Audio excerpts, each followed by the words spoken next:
All right, let's dig into one of history's most fascinating cold cases, the real origin of a monster.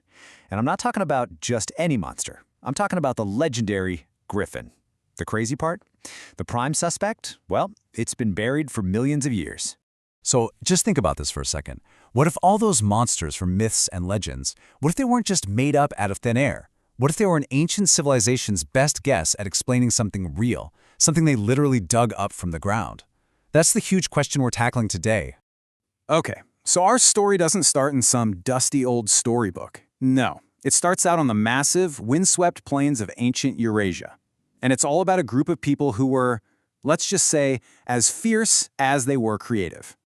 Let's talk about the Scythians. Now, these guys weren't your average Iron Age tribe. They were total masters of the steppe, nomadic warriors, famous for two things: being incredible in a fight and their absolutely jaw-dropping gold craftsmanship. But here's the thing. As archaeologists started looking closer at all this treasure, they kept seeing the same thing over and over: this strange, powerful beast. A creature we know today as the griffin. And listen, this wasn't just some random decoration. For the Scythians, the griffin was a huge deal. It was right at the heart of their, quote, fierce gold-clad mythology. It stood for a kind of power and wildness that they saw in themselves. But that just leads to the real mystery, right? Where did they even get the idea for this thing? So, to crack this case, we've got to put on our detective hats. We're going to deconstruct this legend piece by piece, using the clues the Scythians left for us in their art. Okay, clue number one, and it's the most obvious part: the head.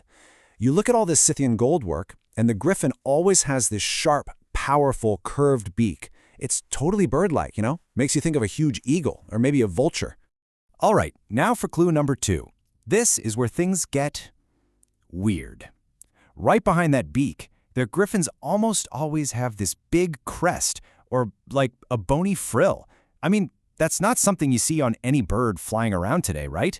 It's such a specific and super unusual detail to include. And that brings us to our final clue, number three, the body. Attached to that bird head is this strong four-legged body, almost always described as being like a lion's. So what we've got here is a classic chimera: the body of a lion, the head of an eagle, and that weird bony frill. That's the beast the Scythians decided to capture in solid gold. And for hundreds of years, that was pretty much it. The story ended there. The griffin was just this awesome but totally mythical creature. But it turns out the real key to unlocking this whole mystery wasn't in their golden treasures. It was buried way, way deeper, in the exact same ground the Scythians walked on. Okay, time to meet our prime suspect, the Protoceratops. And yeah, this was a real animal, a dinosaur, about the size of a sheep that lived something like 75 million years ago. And here's the kicker: its fossilized skeletons are found all the time, just weathering right out of the ground, all across that same Eurasian steppe. I think you can probably see where we're going with this, right? So let's just do it. Let's put the artist's version of the griffin right next to the fossilized skeleton of a Protoceratops and see just how close the match really is. Whoa, okay, just look at this. The comparison is absolutely striking. The griffin's sharp beak, it's a dead ringer for the fossilized parrot-like beak of the Protoceratops.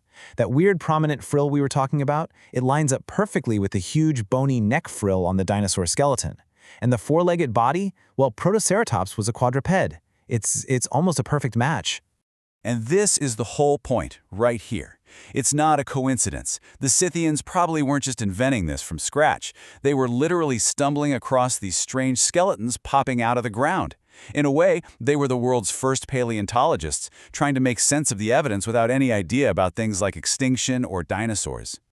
This gives us such an incredible peek into how the human mind works. So let's walk through the likely steps. How a bunch of weird old bones could transform into a powerful, lasting legend.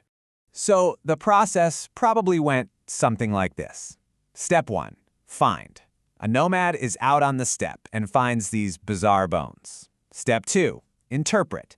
They see the beak and their brain immediately goes, okay, that's a bird. But they're totally stumped by the four-legged body and that giant crest. Step 3. Synthesize. Their mind does what minds do. It mashes together what it knows, a bird and a lion, to create a logical explanation for what's in front of them. And finally, step 4, create.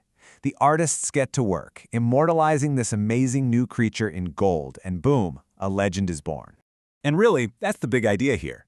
This isn't about saying myths are fake. It's about understanding where they come from. See, myths aren't always just made-up stories. Sometimes they're the science of their time.